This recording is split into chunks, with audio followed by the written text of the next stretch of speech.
Bonjour tout le monde, donc je vous explique, vous savez que vous êtes au courant que je voulais faire un vélo et rouler en électrique. Alors ça s'est pas passé tout comme prévu, malheureusement à chaque fois que je veux faire quelque chose ça se passe pas comme prévu. Bon, comme vous pouvez voir c'est pas sa roue d'origine, sa roue d'origine est ici, et tout simplement cette roue je l'ai dérayonnée et on peut pas monter le moteur Bafang sur mon vélo.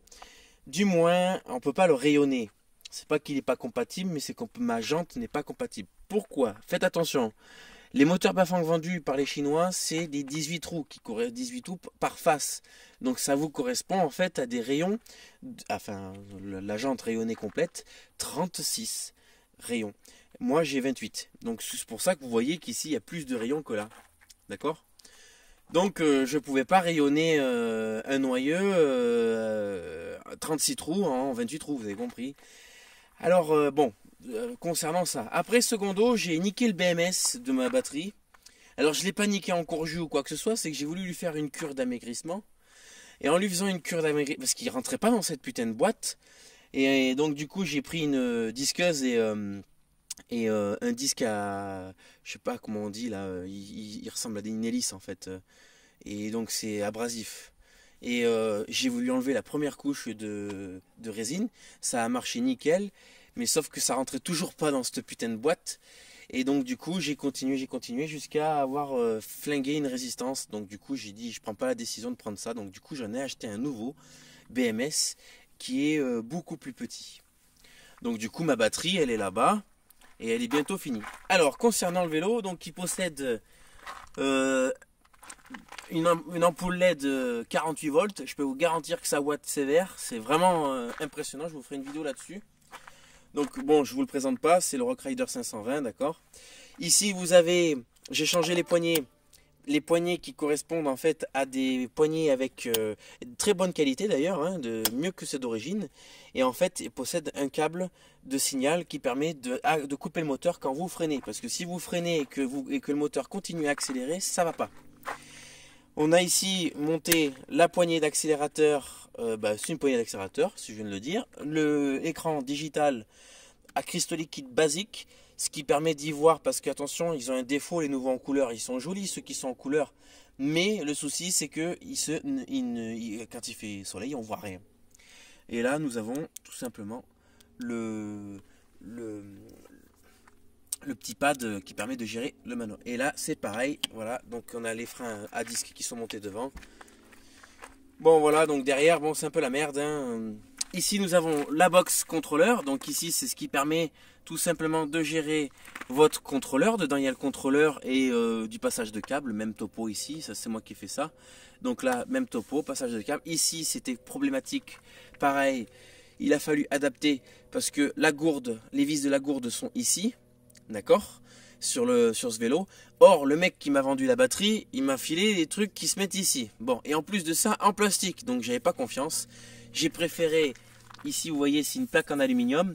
J'ai préféré faire ça correctement, mettre une plaque directement bien pré-percée correctement, plus un truc pour pas que ça bouge. Et je peux vous garantir que ça ne bouge pas.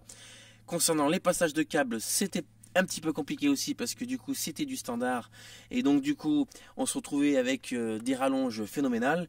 Or on peut pas, voilà, parce que c'est des trucs, c'est des connectiques comme ça, vous pouvez pas couper. Donc ça a été un peu galère. Donc voilà, donc là j'ai préparé pour le moteur, donc le câble il va arriver ici et puis mon moteur il sera ici, là voilà. Donc du coup ça se passera comme ça. Bon, je pense que j'ai fait le tour de mon vélo et de mes nouvelles. Donc du coup, ouais, donc je suis un peu occupé, donc je travaille et puis en plus de ça, je vais changer de travail, je vais changer de société et donc du coup, voilà, c'est un peu le bordel. J'ai pas donné de nouvelles, je suis désolé. Le camping-car concernant la transmission a été refait, donc ça y est, ça c'est fini.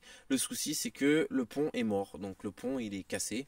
Et enfin il est cassé, il fonctionne en fait, hein, mais il fait beaucoup de bruit et puis il va lâcher. Et puis quand il va lâcher, je ne pourrai plus avancer.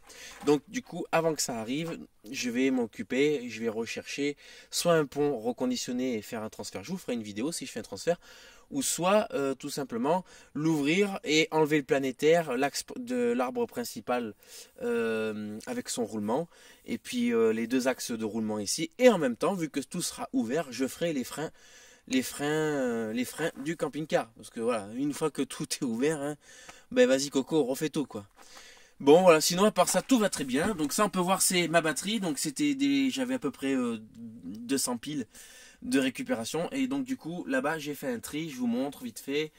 Alors c'est ma batterie, c'est 64 piles de 2000 mAh, ce qui nous fait une autonomie de 5, qu'est-ce que je dis, une autonomie de 50 km parce qu'on est à 10 ampères, 10 ampères, 50 km/h, 50 km pour un moteur de 250 watts, putain, de 250 watts. Donc, vu que moi j'ai 500 watts sur mon vélo, il a une vitesse max de 40, je sais plus, 45, 43 km/h. Donc du coup, il faut diviser par 2 et on a une autonomie, on va dire, de 25 km/h. Voilà, donc 25 km/h, 10 ampères, 500 watts la motorisation. Et puis voilà. Concernant le tarif, si vous voulez vous poser une question, le tarif. Donc la jante, c'était pas prévu. 100 balles. Donc du coup, voilà, obligé d'acheter une jante renforcée avec plus de rayons et des rayons renforcés. Du coup, je vais la rayonner moi-même. Le vélo 300 euros, le kit 280 euros avec le moteur. Et la batterie m'a coûté que 49 euros la batterie parce que tout simplement j'ai récupéré les batteries. Mais il faut savoir que il faut compter soit une batterie toute prête, toute faite et que vous avez rien à faire, vous la plug and play directement là-dessus. Au moins ça c'est fait. Ça vaut entre 300, allez, 200 euros pour une 10 ampères et puis pratiquement 400 euros pour une 15 ou 17 ampères. 17 ampères je pense. Ouais, 400 euros, 17 ampères. Là, on est à 49 euros. 49 euros avec de la récup et puis beaucoup de temps passé. Il faut savoir que j'ai passé plus de temps à faire la batterie qu'à faire le vélo. Hein. Donc du coup, ouais, et je vais être honnête avec vous, je le referai pas deux fois. Je le referai pas deux fois parce que je vous garantis que c'est vraiment la merde. Il faut prendre en compte certains types de trucs, faire des fils fusibles sur les pôles positifs, isoler les bornes, enfin ça a été un vrai merdier. J'ai vraiment voulu faire ça dans les règles de l'art et ça a été, je vais vous montrer, ça a vraiment été un merdier de fou. Déjà il a fallu, tu vois, ça on voit les fils fusibles en fait. Hein. Donc ça c'est des fils fusibles. Il a fallu trier toutes les piles, toutes les tester, les marquer au marqueur, etc.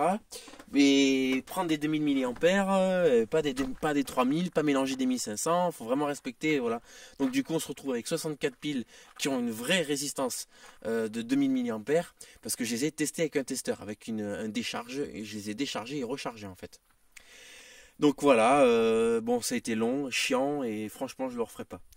Mais sinon le vélo en tout cas c'est vraiment bien à faire, hein, c'est vraiment excellent, voilà.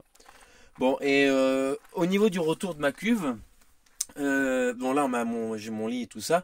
Au niveau de ma cuve, alors il va falloir que je vais entreprendre en fait je vais percer en fait, je vais mettre un double bouchon de l'autre côté parce que c'est trop long en fait alors quand je le fais avec la borne ça va, il n'y a pas de souci, la pression est chez les camping-parks, la pression des robinets elle est vraiment tellement faible qu'il n'y a aucun problème.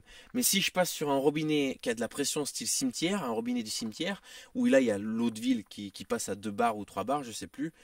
Ben là, c'est impossible. Je remplis la cuve à 100% et là-bas, elle est à un quart. Donc du coup, je vais faire un système où je vais percer derrière là-bas et ressortir un bouchon. En sachant qu'un bouchon, ça vaut 14 euros. Alors on va pas plaindre le bouchon. Voilà. Sinon, bah après, écoutez, c'est toujours le même... hein, c'est toujours le même camping-car, il n'a pas changé, hein, je suis toujours tranquille et tout. Marche très bien, très très bien. Donc voilà. Mais sinon, l'histoire du coffre et tout, vraiment, vraiment, c'est le jour et la nuit. C'est le jour et la nuit, les gars.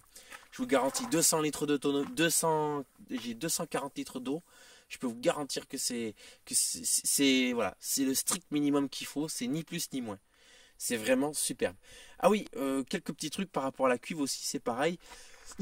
J'avais rempli ma cuve là-bas et celle-là et j'ai oublié de fermer celle-là et en fait en roulant ça débordait parce que mon camping-car il est comme ça, il est pas droit, il est un petit peu voilà incliné donc forcément et les liquides se transféraient, enfin l'eau se transférait dans cette cuve-là et vu qu'elle était pleine ça débordait sur la route donc bon voilà.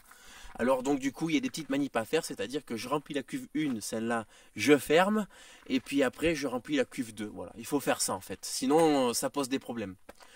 Sinon il est voilà, il est impeccable. Voilà. Bon sur ce les amis, je vous laisse, il commence à faire nuit. Je vais mettre les cales et puis je vais faire un petit Netflix là tranquille avec ma petite télé. Voilà.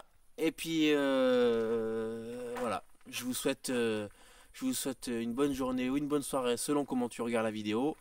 Ciao tout le monde et franchissez le pas. Vous aussi, si tu veux aller vivre en camping-car, c'est pas la misère, pas du tout. Et honnêtement, c'est pas du tout ce que les gens pensent. C'est voilà. Moi, je vais te montrer quelque chose. Tiens, regarde, je vais te dire. Déjà, quand moi je vais au lit, par exemple, mais tu vois, je suis là, tranquille.